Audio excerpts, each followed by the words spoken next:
Assalamualaikum warahmatullahi wabarakatuh.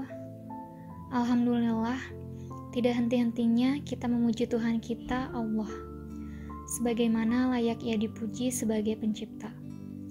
Zat yang paling pantas untuk dipuji, dicintai, dihormati, dan ditunduki.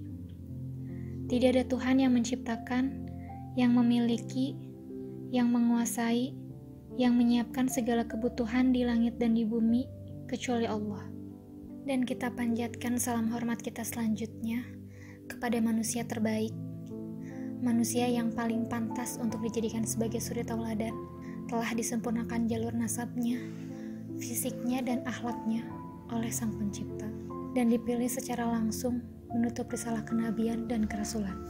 Dialah yang telah membawa kepada kita hukum halal haram sehingga kita punya panduan hidup. Dan dia telah menghabiskan 23 tahun dari masa hidupnya, 13 tahun fase Mekah semua dengan hinaan, cacian, dianggap penyihir, penyamun dan juga pendusta. Beliau sabar. Kemudian di fase Madinah 10 tahun masa penyempurnaan agama Islam, sampai akhirnya beliau memutuskan nafas terakhir sementara sudah sempurna agama Allah.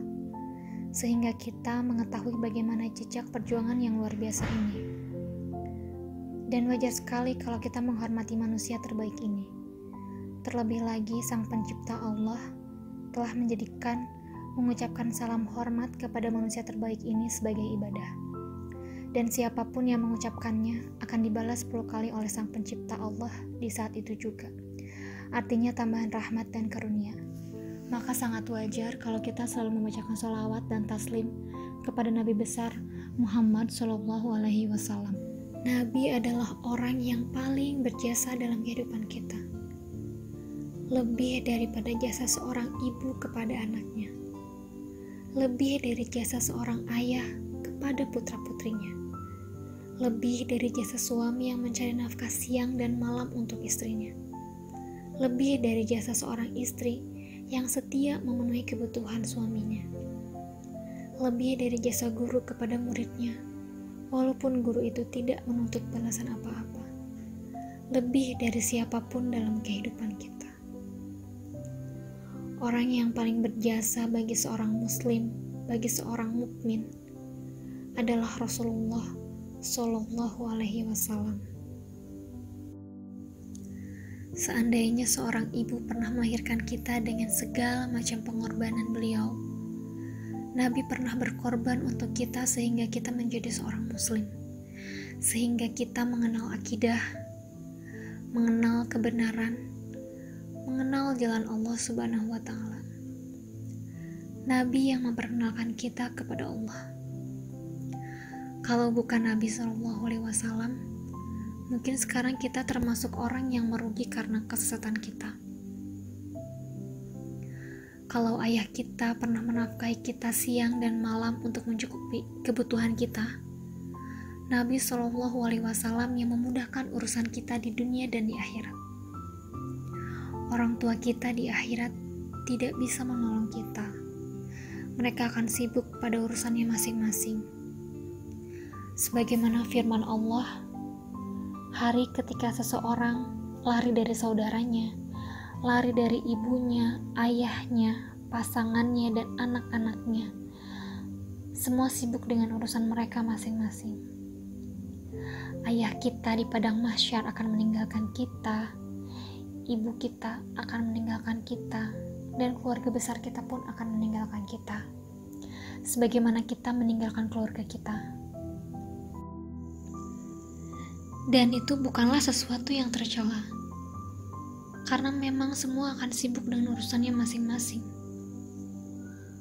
Lalu siapa satu-satunya orang yang akan menolong kita, membantu kita, yang sebetulnya dia sudah memiliki tiket untuk masuk surga, tetapi dia tidak masuk ke surga demi menolong kita. Satu-satunya orang yang berdiri di padang mahsyar menghadap kepada Allah Subhanahu wa Ta'ala, seraya mengucapkan, "Ya Rob, wahai Tuhanku, bagaimana umatku?" Satu-satunya orang yang peduli kepada kita di saat itu adalah Rasulullah SAW. Maka dari itu, pada kesempatan kali ini saya akan menyampaikan keutamaan sholawat kepada Rasul kita, Nabi Muhammad SAW. Dalam surat Al-Ahzab, Allah berfirman, "Sesungguhnya Allah dan malaikat-malaikatnya bersalawat untuk Nabi. Wahai orang-orang yang beriman, bersalawatlah kamu untuk Nabi dan ucapkanlah salam penghormatan kepadanya." Pelajaran dari ayat ini menurut para ulama tersimpan banyak hikmah dan kebaikan dalam sholawat.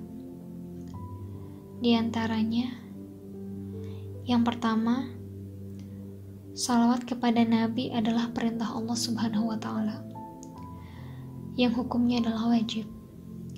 Sama seperti Allah memerintahkan sholat, seperti Allah memerintahkan kita untuk menunaikan zakat, mewajibkan kita untuk berpuasa, dan sama halnya seperti perintah Allah bagi kita untuk melaksanakan ibadah wajib lainnya. Yang kedua, sholawat kepada Nabi berarti mengikuti Allah dan malaikat. Allah yang memiliki alam semesta pun bersolawat kepada Nabi. Lalu bagaimana dengan kita? Barang siapa bersolawat, maka ia sedang bersolawat dengan Allah dan malaikat. Sehingga siapa yang bersolawat kepada Nabi, berarti ia telah mengikuti ke dalam satu kebaikan yang Allah sendiri melakukannya. Ini adalah hal yang luar biasa. Pada ibadah yang lain, Allah tidak melakukan kebaikan karena Allah Maha Kuasa. Malaikat tidak melakukan kebaikan karena malaikat tidak diperintahkan. Tapi kali ini Allah terlibat walaupun Allah tidak beribadah.